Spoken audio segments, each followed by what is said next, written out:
Kali ini kita akan membahas sebuah film bertema bertahan hidup di hutan di mana seorang gadis muda cantik diceritakan mengalami kecelakaan pesawat dan terpaksa harus berusaha bertahan hidup dengan segala cara yang dia tahu. Sebelum videonya dimulai, gue sebagai narator wajib ingetin ke teman-teman semua kalau ini adalah sebuah konten spoiler. Yang mau ngasih donasi ke gue, kalian bisa pencet tombol terima kasih. Kalau kalian gak punya masalah dengan spoiler, yuk, mari kita mulai.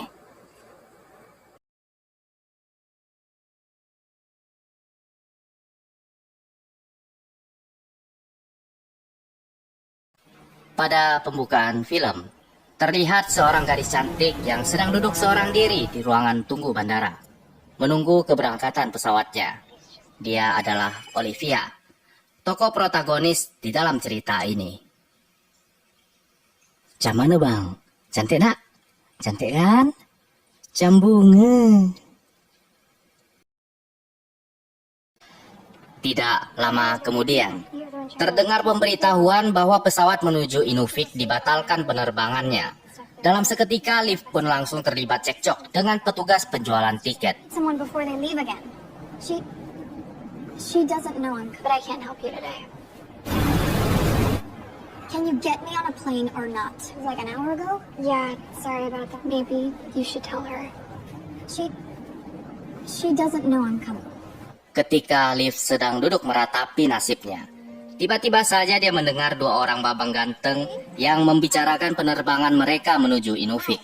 Liv pun segera bergegas menghampiri mereka, Sam dan George.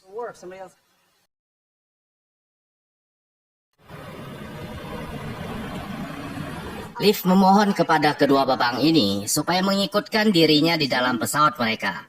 Anggap saja dirinya adalah sebuah kargo. Dan Liv bersedia untuk membayar mereka masing-masing uang sejumlah $1.000. I'm Liv, by the way. Ya.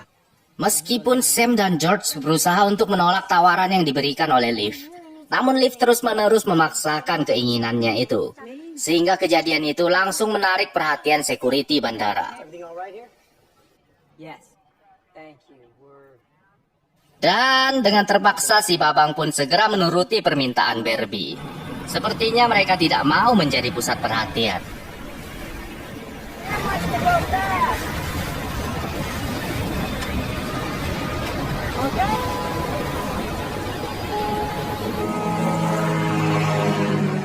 Pesawat meninggalkan bandara dan dalam hitungan jam, kini melayang di atas pegunungan, dihiasi oleh hutan yang lebat, hijau dan selayaknya tidak bertepi.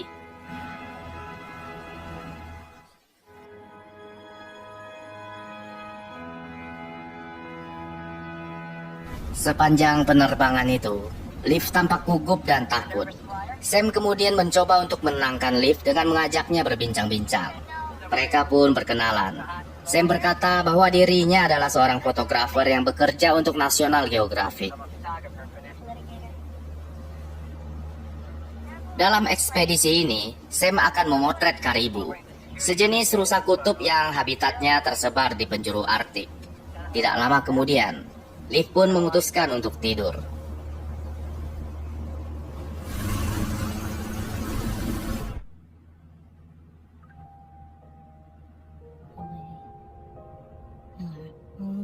Namun, tiba-tiba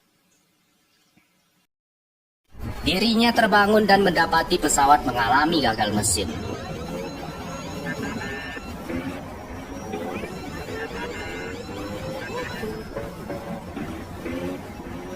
Pesawat kemudian crash landing dan menghantam permukaan air.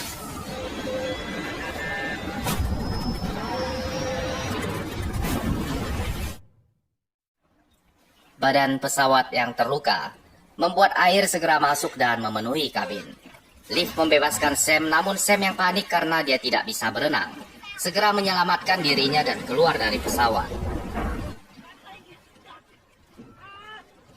Sementara itu George terjebak dan tidak dapat menyelamatkan diri. Kakinya terluka tersangkut oleh serpihan baling-baling pesawat. Pesawat kini mulai tenggelam. Liv menggenggam tangan George dan tidak meninggalkannya, hingga ia mengembuskan nafas terakhirnya.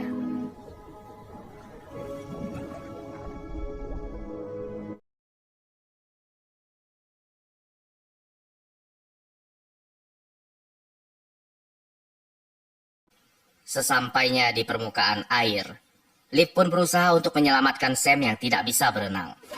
Dia membawa Sam hingga sampai ke tepian.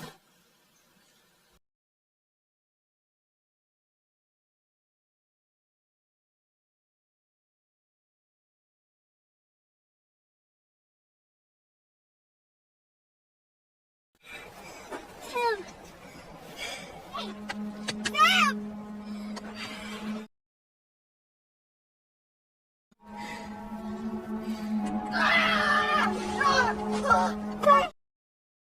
Sam berulang kali terbangun dan kemudian kembali pingsan. Darah mengucur deras dari pahanya yang terluka oleh serpihan pesawat. Sementara itu, Liv berusaha untuk menghentikan pendarahan Sam dengan membuatkannya sebuah turniket.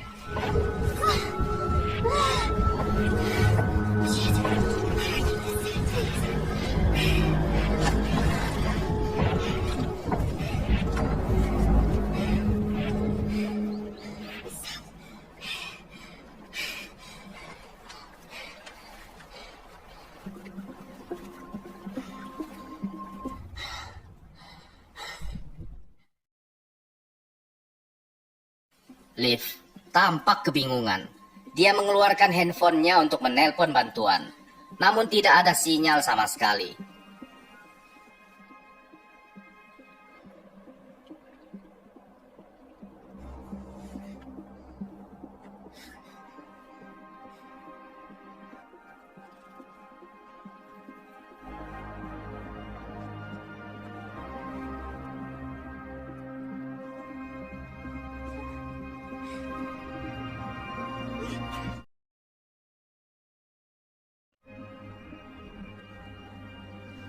Karena tidak mendapatkan sinyal, Liv pun berusaha untuk mencapai daratan yang lebih tinggi.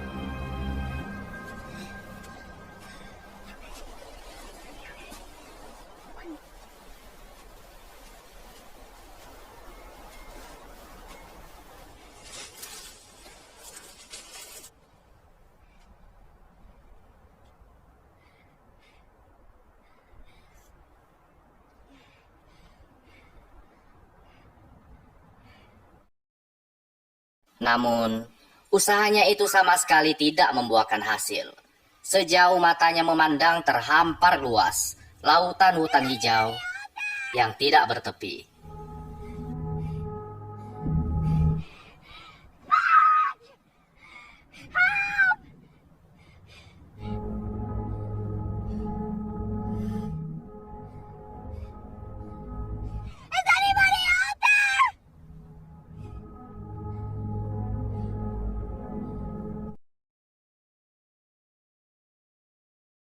Tidak lama kemudian, si Barbie mencoba untuk menyalakan api.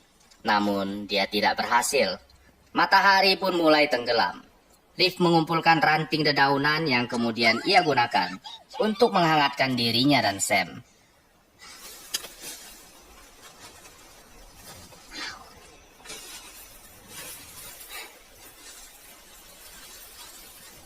Pada malam itu, mereka tidur dengan berselimutkan daun dan beratapkan langit.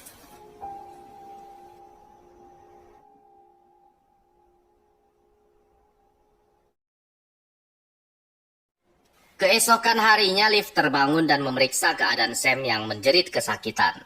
Perutnya membiru karena telah mengalami keracunan darah. Liv berusaha untuk menenangkan Sam dengan harapan bahwa National Geographic pasti akan segera menyelamatkan mereka. We're just gonna have to wait for them to find What? Where? I don't know. Namun Sam memberitahukan kepada Liv bahwa dia bukanlah seorang fotografer. Tidak akan ada seorang pun yang akan datang untuk menyelamatkan mereka. Sam kemudian meninggal.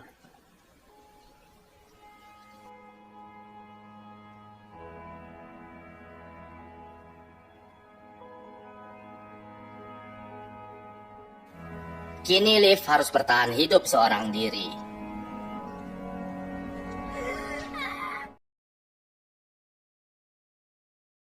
Sambil menangis, Liv menatap sebuah foto. Foto hasil USG. Bayi di dalam kandungannya.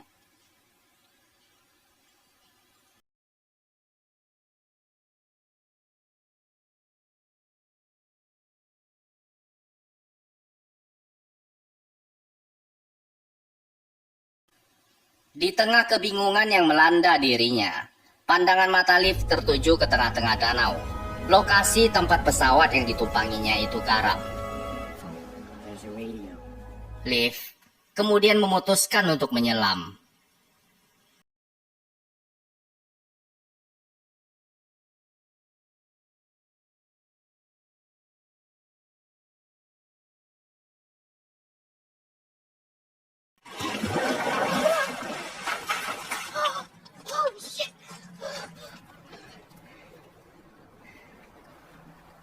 Ya, namun ternyata airnya terlalu dingin.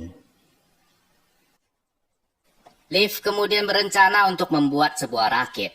Dari pagi sampai malam, gak selesai-selesai rakitnya. Yang ada malah dia jadi mumet dan kemudian emosi sendiri. Liv melewati malam itu dengan tubuhnya menggigil kedinginan.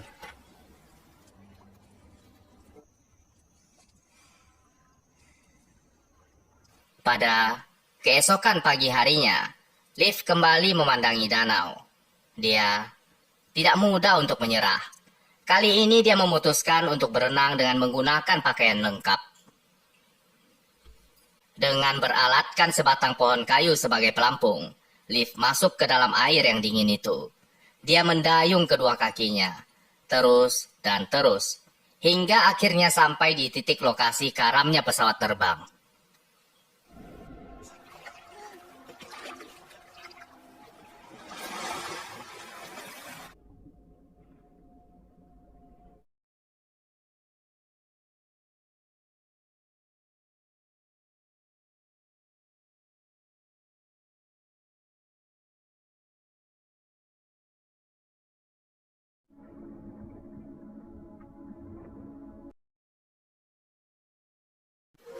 Dia berhasil membawa 2 buah tas perbekalan hingga sampai ke permukaan. Setelah menyangkutkan kedua tas itu di batang pohon, Liv pun kembali menyelam.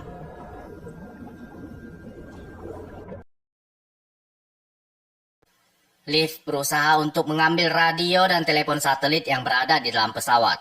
Namun, sepertinya fisiknya belum cukup kuat. Dia mulai kehabisan nafas. Kakinya sempat tersangkut, namun pada akhirnya dia berhasil kembali mencapai permukaan air.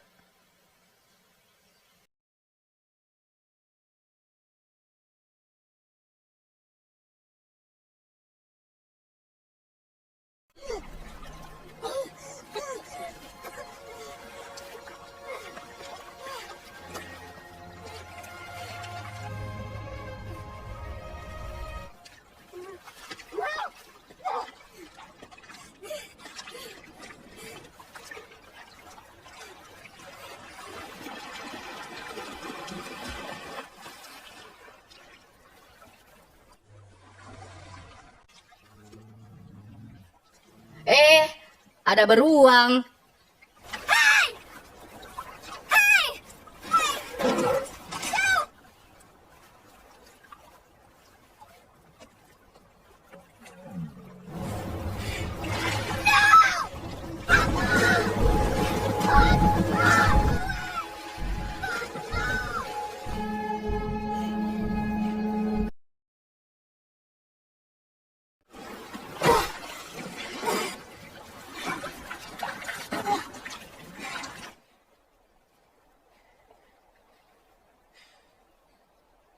Dan habislah sudah satu-satunya perbekalan Liv untuk bertahan hidup. Coklatnya habis dimakan sama si beruang jahat. Dasar beruang perkutut. Liv berusaha untuk menemukan barang-barang yang bisa dia pergunakan untuk bertahan hidup.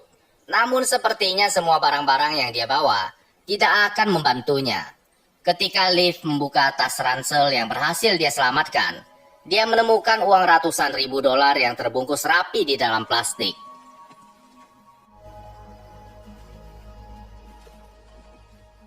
Sementara di dalam tas yang satunya lagi, terdapat berkaleng-kaleng obat analgesik golongan opioid, oksikodon hidroklorida, yang biasanya dipersalahgunakan untuk bahan campuran pembuatan ekstasi, kokain, heroin, dan sabu-sabu. Liv menyeret mayat Sam ke dalam hutan dan kemudian menguburnya. Dia meletakkan arloji Sam di atas pancang kayu sebagai pengganti memorial batu nisan.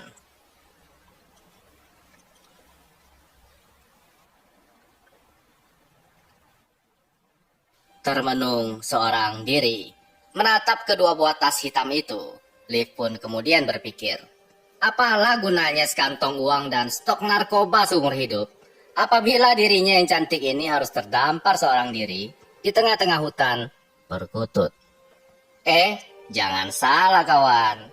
Liv kemudian menggunakan lembaran Benjamin itu dan memanfaatkannya untuk membuat api.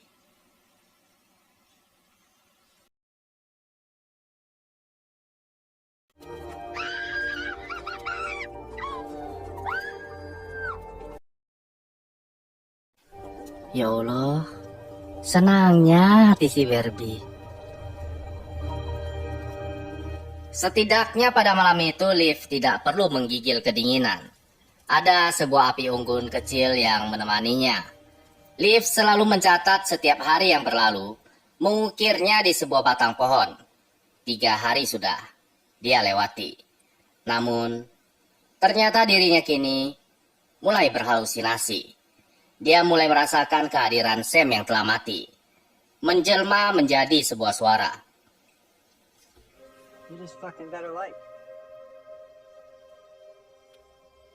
Sebuah suara yang selalu berbicara kepadanya. Berbicara tentang ketakutan terbesar yang ada di hadapannya.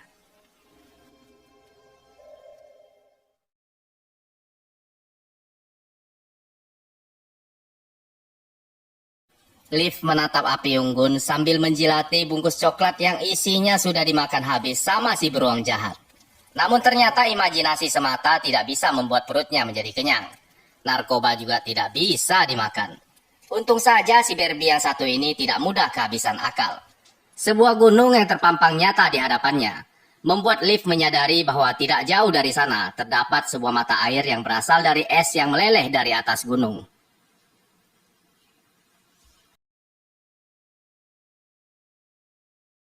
Namun tentu saja air tersebut tidak bisa langsung dikonsumsi.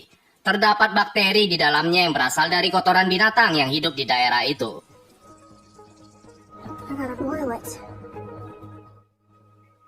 Liv pun mengembara ke dalam hutan. Sebelum jatuh dan menghantam air, pesawat yang ditumpanginya itu sempat menabrak pepohonan.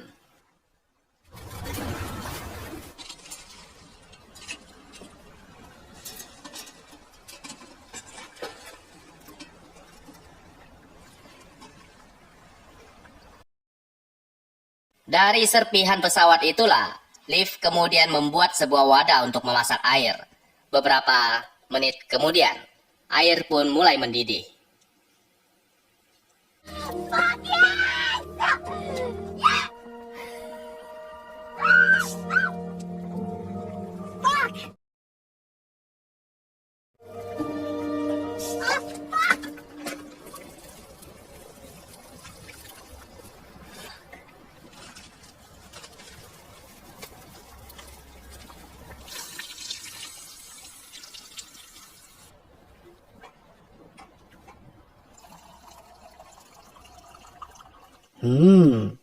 Ada manis-manisnya gitu.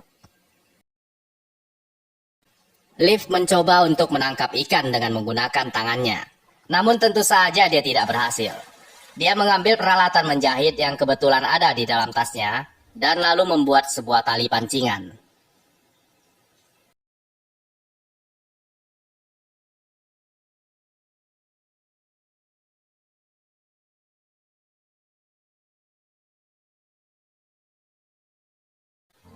Beberapa saat kemudian,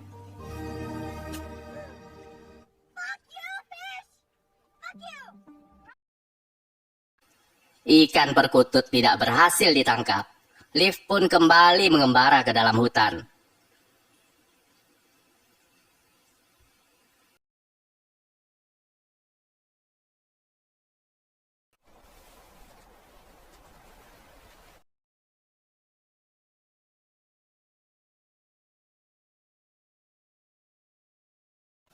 Perutnya keroncongan, kakinya pun melangkah tidak menentu arahnya. Setelah menempuh perjalanan yang lumayan jauh, tiba-tiba saja Liv melihat buah beri yang bertumbuhan subur di mana-mana. Dia pun segera memetik buah-buahan itu dan memasukkannya ke dalam sebuah botol.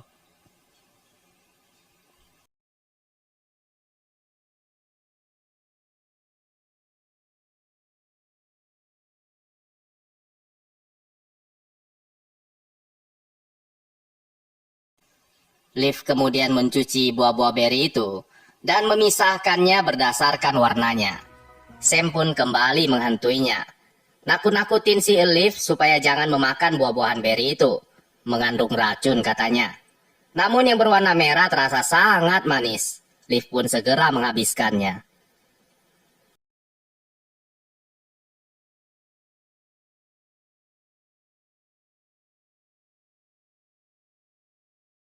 Sebenarnya hantu Sam perkutut ini tidaklah selalu jahat. Pada malam hari itu, Liv terserang penyakit diare. Perutnya melilit dan dia tidak bisa tidur. Sam berusaha untuk menghibur Liv dengan menyanyikan sebuah lagu untuknya. Perlahan-lahan Liv pun mulai mengantuk. Dia akhirnya bisa tertidur juga. Di dalam mimpinya, Liv bertemu dengan si beruang jahat. Si beruang memberitahukan kepada Liv buah-buahan beri yang mana yang beracun dan yang mana yang bisa untuk dimakan. Pada keesokan harinya ketika Liv terbangun, dia memeriksa kotoran si beruang. Dan ternyata benar, kotorannya berwarna kebiru-biruan.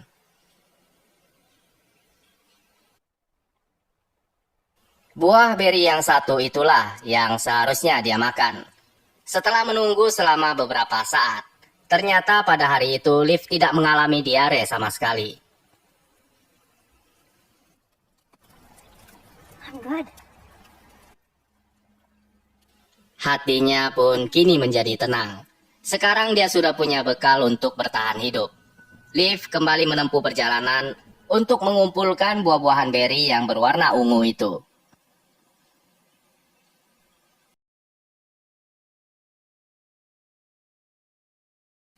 Hujan tiba-tiba saja turun dengan derasnya.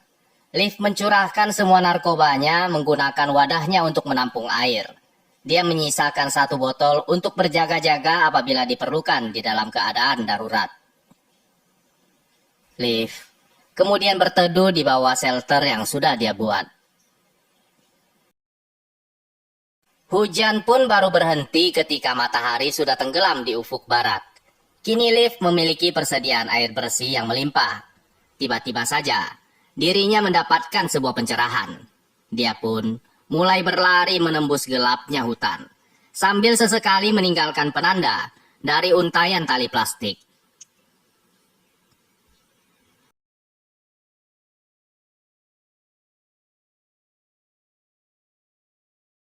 Di atas bukit itu, pandangannya tertuju kepada sebuah cahaya di balik awan. Lembayung sinar yang terpancar dari bias lampu perkotaan.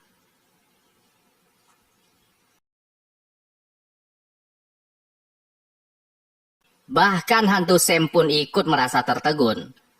Karena kini mereka sudah tahu arah manakah yang harus mereka tuju.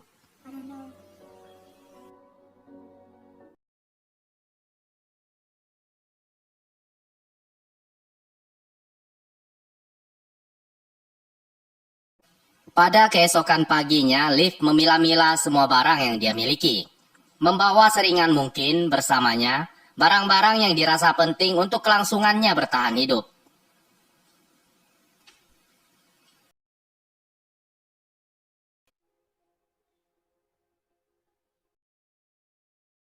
Selamat tinggal, danau yang indah. Selamat tinggal, hutan perkutut.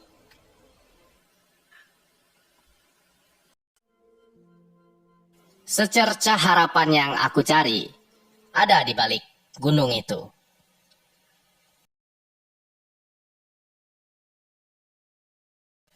Liv pun memulai perjalanannya. Namun setelah berjalan selama beberapa saat,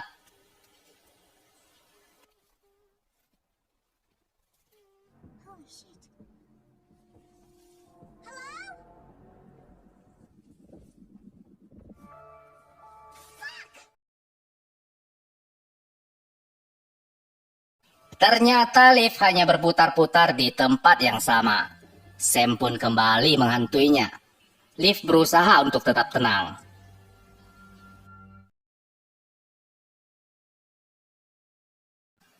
Liv berjalan kembali ke atas bukit untuk mengkalibrasi ulang memori dan arah tujuannya.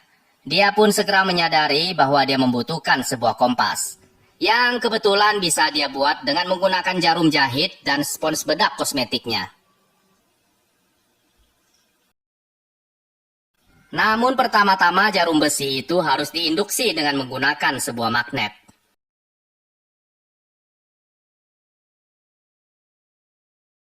Fucking magnet.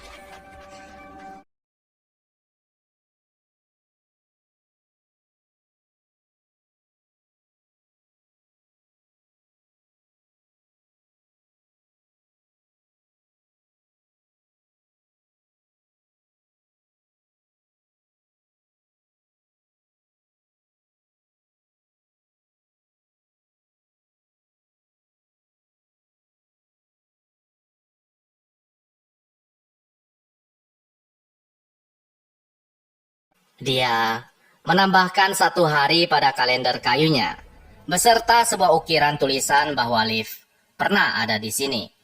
Bermodalkan kompas buatannya itu, Liv pun kembali menjelajahi hutan. Utara adalah arah yang harus dia tuju.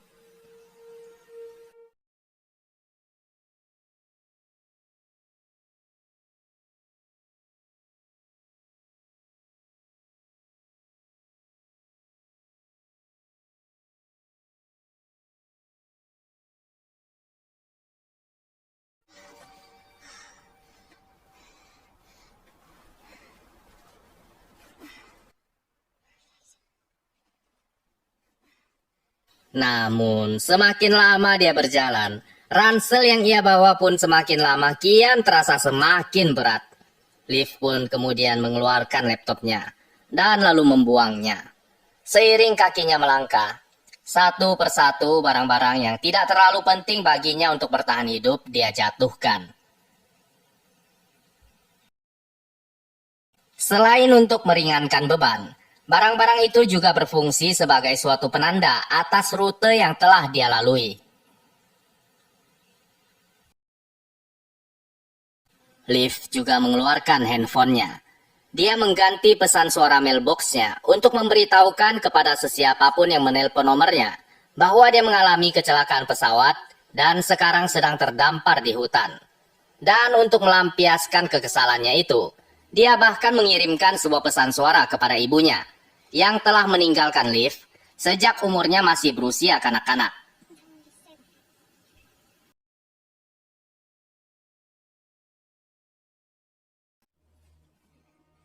Baru-baru ini Liv mendapatkan sebuah surat dari ibunya yang berkata bahwa dia merasa rindu dan ingin berjumpa dengan Liv. Liv tidak akan mengalami kemalangan seperti ini apabila dia tidak menempuh perjalanan menuju Inuvik.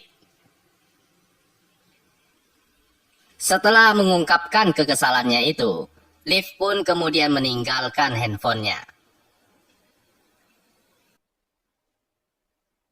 Langkahnya pun mulai tertatih-tatih. Di saat yang bersamaan, Liv mendapati kenyataan bahwa ternyata selama ini dia hanya berputar-putar di sebuah rute yang sama. Jarum kompasnya telah kehilangan induksi magnet. Ketika meninggalkan danau, Liv terburu-buru dan jam tangan Sam tertinggal di sana. Tanpa sebuah kompas, Liv tidak akan pernah sampai ke utara. Dia pun berusaha untuk kembali ke danau. Sementara hantu Sam perkutut kembali menghantuinya. Tiba-tiba, Done it before. terdengar suara gemeretuk. Ranting patah terinjak oleh sesuatu yang berat. Sam perkutut pun mulai berbisik ke telinga Liv. Jangan-jangan itu adalah si beruang jahat yang sedang kelaparan.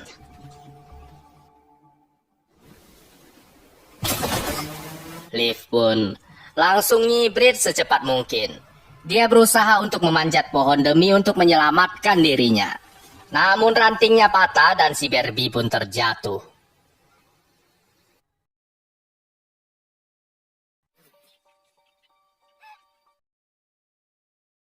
Ya, ternyata cuman seekor kucing. Kucing yang aneh.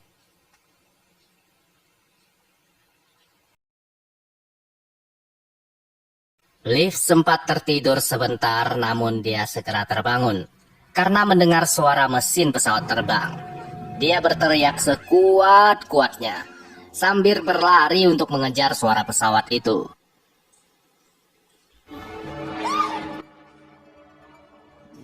Itu adalah satu-satunya tiket untuk dirinya bisa keluar dari hutan terkutuk ini.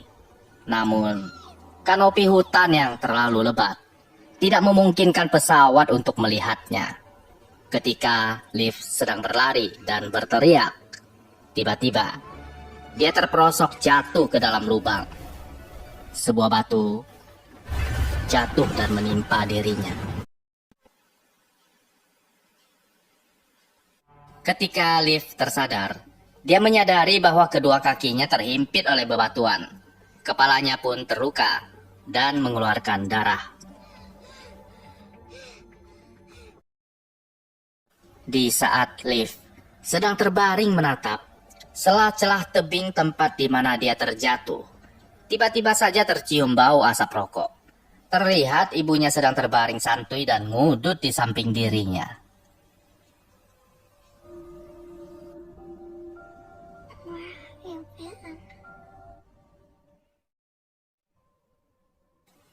Meskipun Liv menyadari bahwa itu semua hanyalah halusinasinya semata, namun dia tetap memohon kepada ibunya itu supaya mau menolongnya. Ibunya tidak mau menghiraukan dirinya.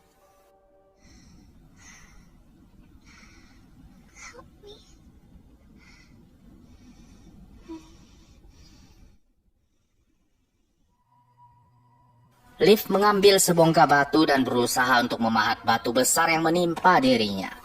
Sementara ibunya perkutut itu berulang kali berbisik kepada Liv bahwa dia tidak akan pernah berhasil keluar dari lubang terkutuk ini. Lebih baik menyerah dan mati di tempat itu. Liv berulang kali menghantam batu besar itu dengan menggunakan sebongkah batu, berusaha untuk membebaskan dirinya. Sementara ibunya itu tidak mau berhenti mengusiknya, meracuni pikiran Liv dengan berbagai alasan untuk menyerah. Lambat laun Liv pun mulai kehilangan kesabaran menghadapi ibunya yang perkutut itu. Liv mencurahkan fokusnya, melampiaskan semua emosinya untuk membelah batu besar yang menimpa dirinya.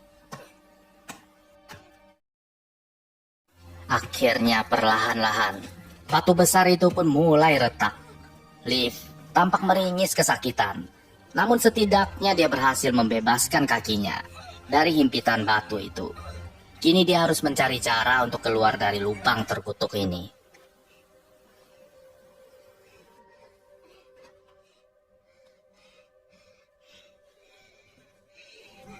Tebing curam menjulang tinggi di hadapannya. Tidak mungkin dia panjati. Tidak ada tempat untuk kakinya berpijak.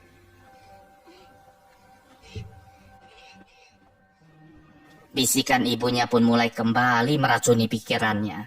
Sebotol narkotika yang ada di tangannya itu bisa ia pergunakan untuk mengakhiri hidupnya.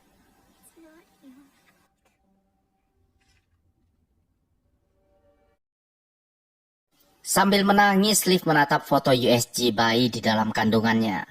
Dia tidak mau menjadi seperti ibunya, yang pergi begitu saja meninggalkan Liv seorang diri ketika umurnya masih berusia kanak-kanak.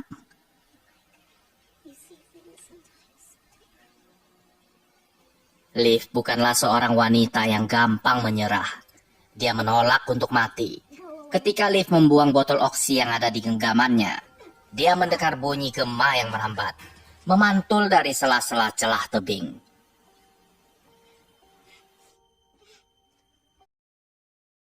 Bunyi gema itu adalah tiketnya untuk bisa keluar dari lubang terkutuk ini.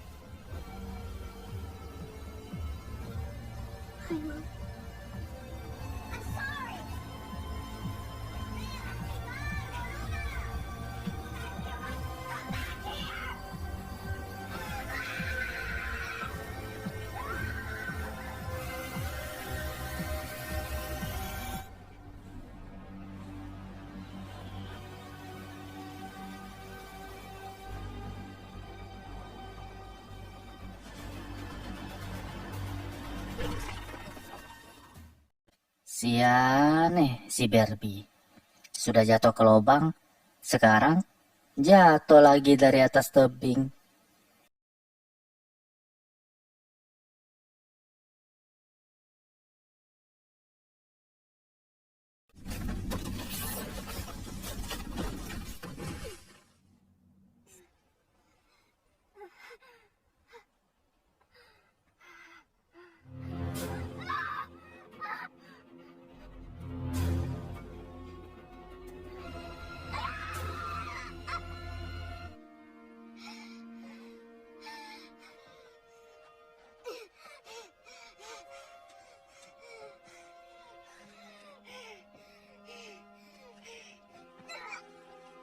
Sekujur tubuhnya memar dan biru.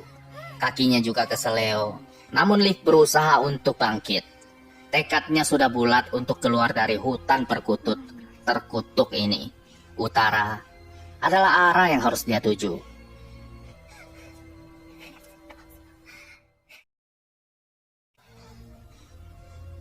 Terhuyung-huyung Liv menyeret langkahnya, menembus hutan hijau yang seakan-akan tidak ada habisnya. Sesekali dia berhenti untuk beristirahat, menarik nafas dan memastikan bahwa arahnya sudah benar. Selangkah demi selangkah.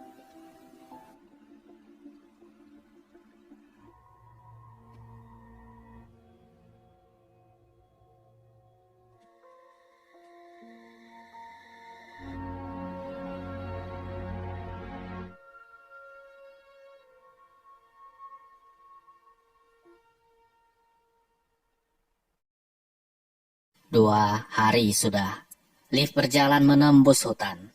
Badannya lelah dan perutnya keroncongan.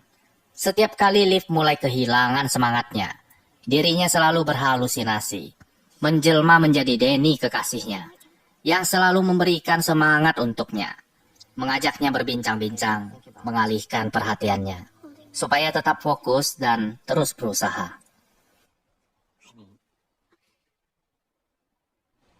I think you'd be a good mom too.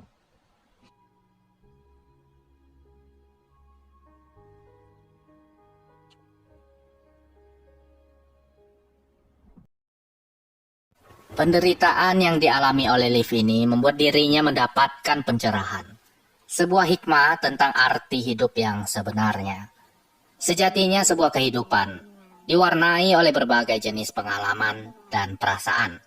Bukan hanya tertawa ketika senang, tersenyum ketika bahagia, bahkan tangis, susah, sakit, dan lelah pun memiliki peranannya masing-masing. Berjalan berdampingan, mewarnai dan menemani di sepanjang perjalanan hidup. Semuanya harus terjadi secara berkeseimbangan.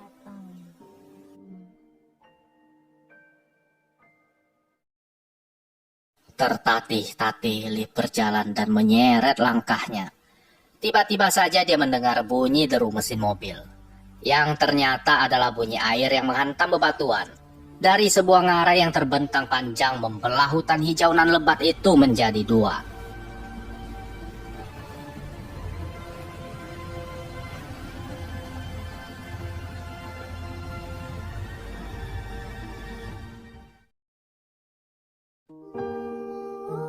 Musnahlah sudah semua harapannya.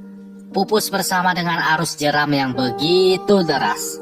Tidak memungkinkan kakinya yang pincang itu untuk menyeberang. Liv pun kemudian terduduk pasrah.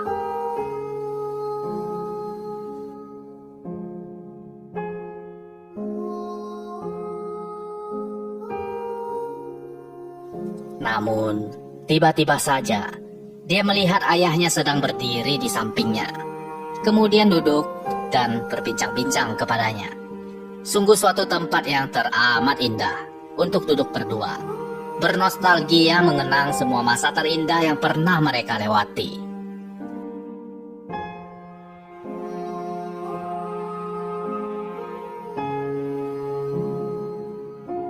Ayahnya kemudian berkata kepadanya, "Ketika kita sudah berusaha begitu kerasnya di dalam hidup ini untuk mendapatkan apa yang kita inginkan, Selebihnya biarkanlah alam yang menuntun kita pulang menuju arah yang kita ingin tuju.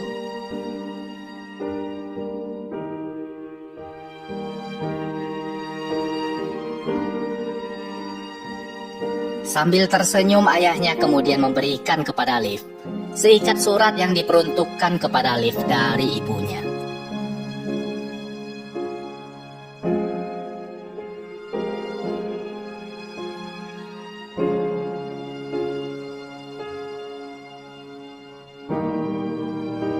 Ketika ayahnya menghilang, Liv baru menyadari bahwa ternyata selama ini dia tidak berhalusinasi. Dia menangis menatap setumpuk surat yang berada di tangannya. Arwah ayahnya yang telah meninggal itu tidak pernah berhenti menjaganya sepanjang dirinya tersesat di dalam hutan itu.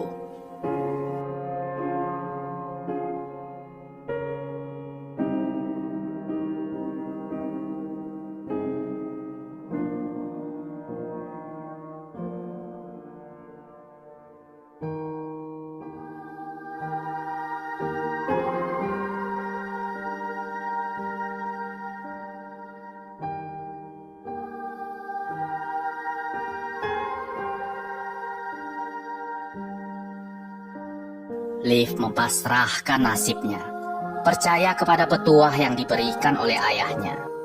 Alam akan membawanya pulang.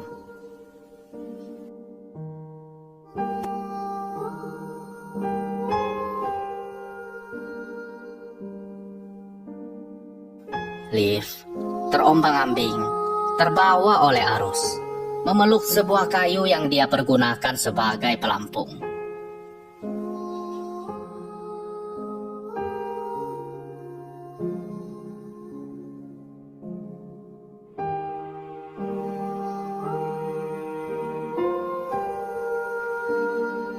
Dan akhirnya pelampung itu terlepas dari pelukannya. Liv berusaha untuk menggapai apapun yang bisa diraih oleh kedua tangannya, namun dia tenggelam terbawa oleh arus.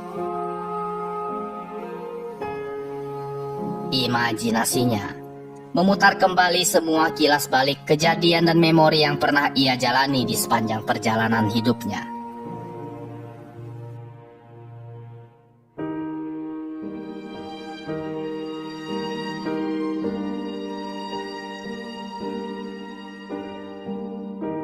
Tubuhnya terombang-ambing tersapu oleh arus jeram. Air masuk ke dalam paru-parunya. Sebuah memori terakhir pun mulai berputar di dalam benaknya. Tepat ketika mata Liv mulai terpejam, seutas kenangan manis yang sesungguhnya belum tercipta. Momen indah ketika Denny menggenggam erat tangannya, menjalani proses kelahiran buah hati mereka berdua.